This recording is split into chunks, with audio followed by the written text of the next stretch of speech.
Just yesterday, the European Payments Council announced that they are going to delay their ISO 20022 rollout till March next year. Now, this was originally planned for November this year, and everyone's been getting excited about it, talking about the 19th of November as the big day. I'm going to get into all of the information, what this delay actually even means, how it compares to SWIFT and the G20 timelines for ISO 20022. So get locked in, get comfy, get ready. Let's get into it. So if you read through all of the news and you were looking at this document, you would have noticed the word SEPA. SEPA stands for Single Euro Payments Area. And it was created by the European Union to basically standardize the way payments go all across Europe. And it covers 36 different countries. And I've seen a lot of comments all over Twitter asking about, well, what's the difference between SEPA and SWIFT? So I'm going to clarify that right here. So the whole point of SEPA is to harmonize Euro payments, so all the payments in Europe.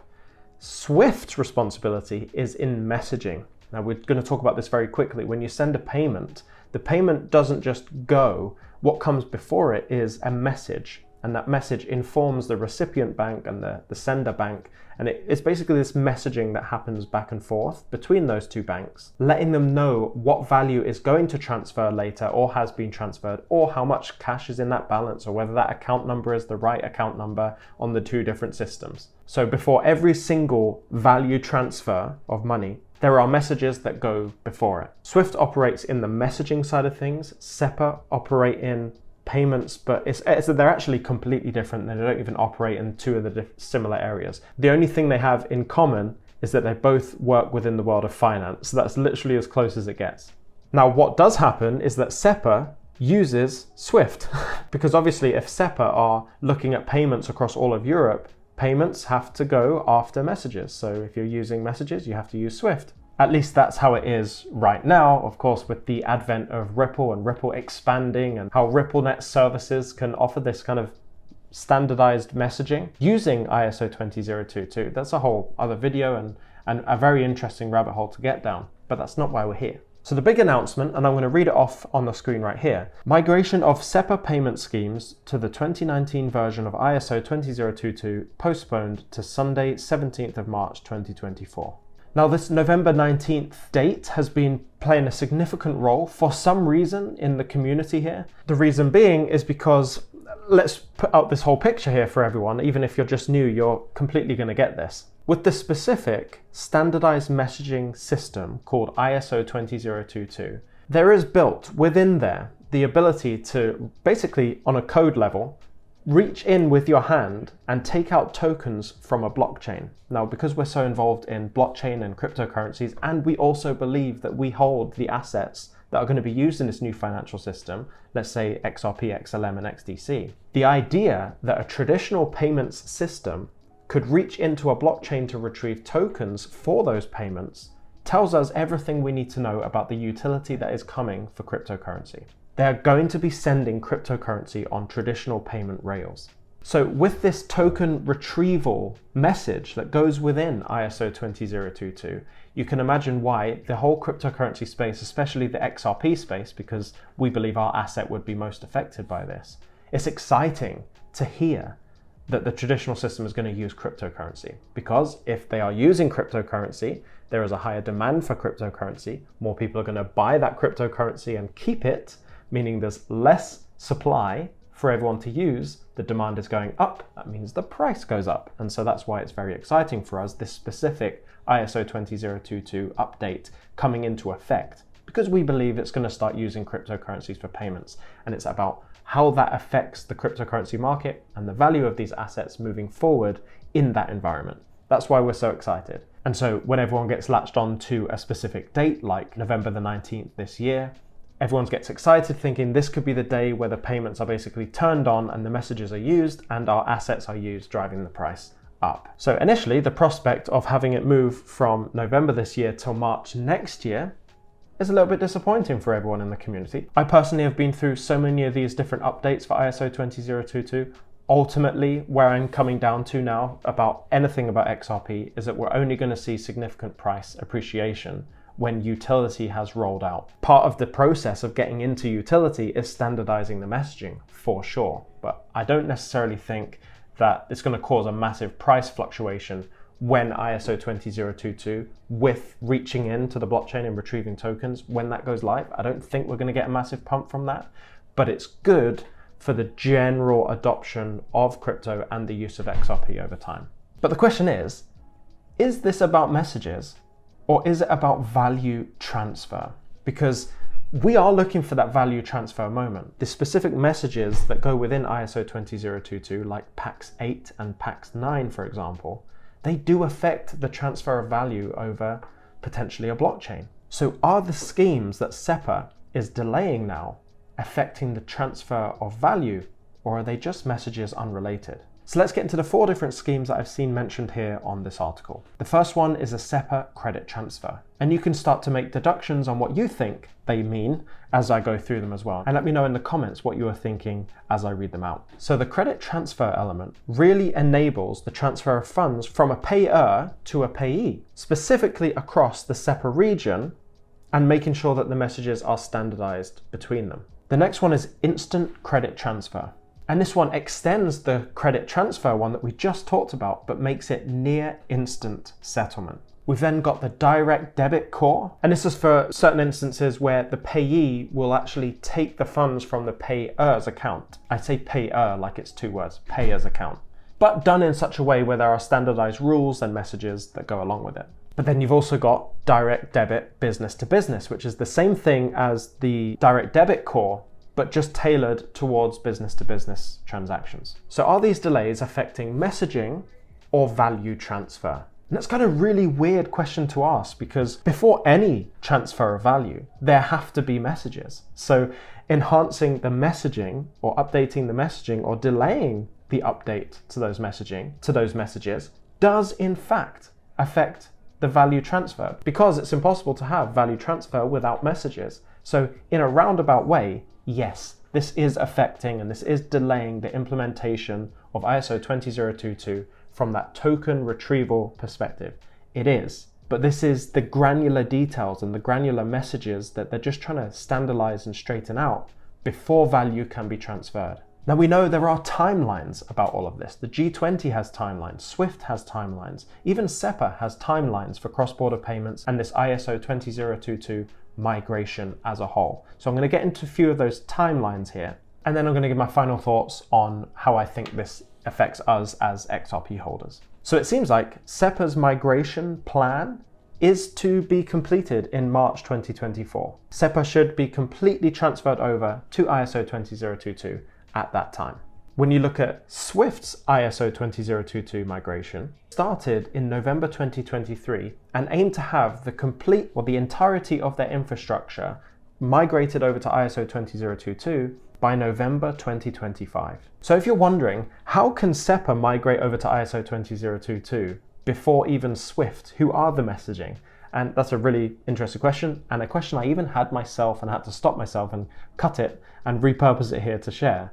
And it's because the company that handles the standards is ISO. ISO is the company, International Standards Organization. They create the standards across messaging across the world and many other things as well. Even things like the ticker symbols that you use for different assets. Like, have you ever wondered why the ticker for silver is XAU? Well, it's because X is the allocated letter by the ISO to say this is cross-border.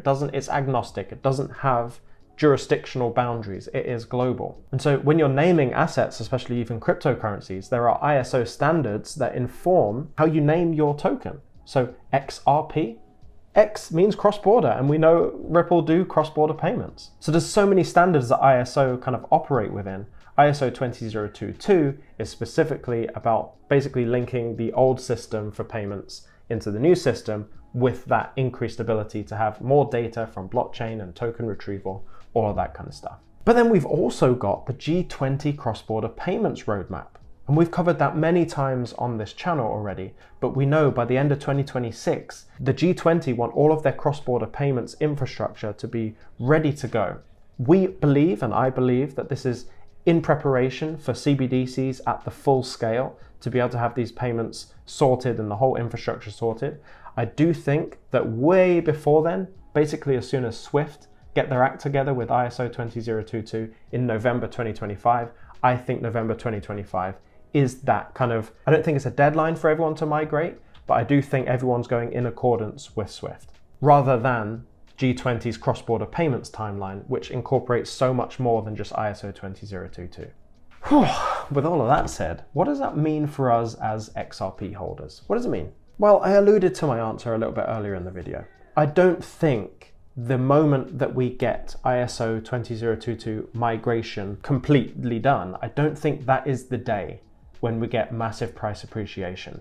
Outside of people FOMOing, like, oh, this ISO thing, let's just pile in now while it goes up. While that may happen, I don't think that's the price appreciation we're looking for. We're not looking for these temporary pumps up to 90 cents, 60 cents. We're looking for that real price movement, at the very least, what you would expect in a typical bull run between $8 and $13. We at least hope for that kind of movement. I just don't think we get there simply from ISO 20022 being migrated and completed. So while this update is very interesting, and it does give us a specific deadline on messages moved all the way back for the European payments area only, moved back till March 14th or 17th, whatever it was. Don't look to these ISO dates as being the day that it pumps. See it as the necessary steps and fundamental elements and jigsaw pieces building the foundation of what will be this new system of cross-border payments instantaneously.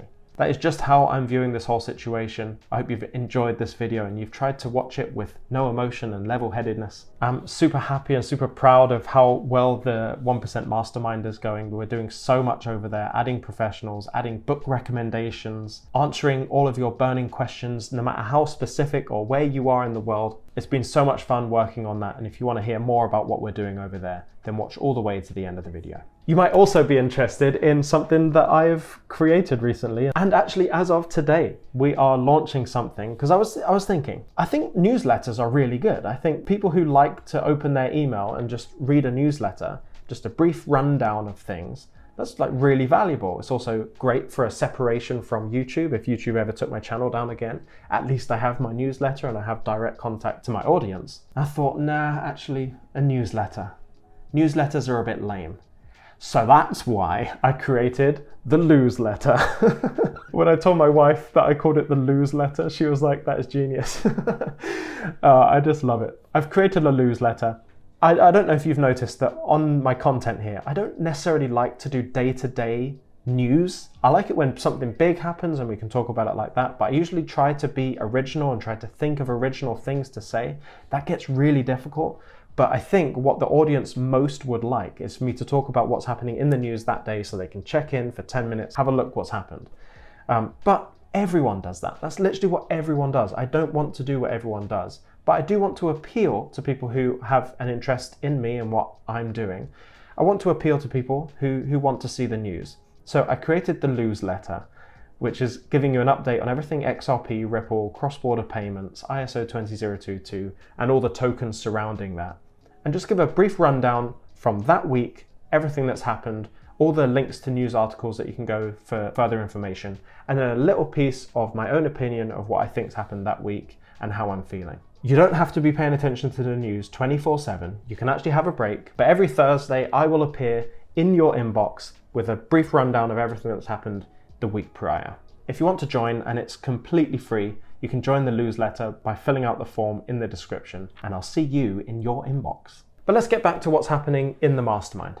Over the last 6 months, things have started to shift. And by a shift, I mean, over the last 6 months, more people who meet that high net worth individual status have been contacting, asking me if I can facilitate large crypto purchases, connect them with people in private equity. And I've found, quite frankly, that I've been quite good at that. And as time has gone on, I've really realized that I can connect people with some fantastic deals, great investment opportunities, and provide solutions for people at that level that you've probably never thought of. I acknowledge that not everyone is a high net worth individual, at least yet.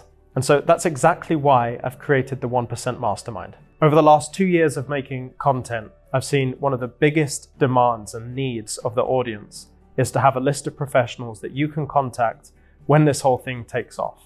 When all the money comes in, our portfolios are of high value, what now? What do we do?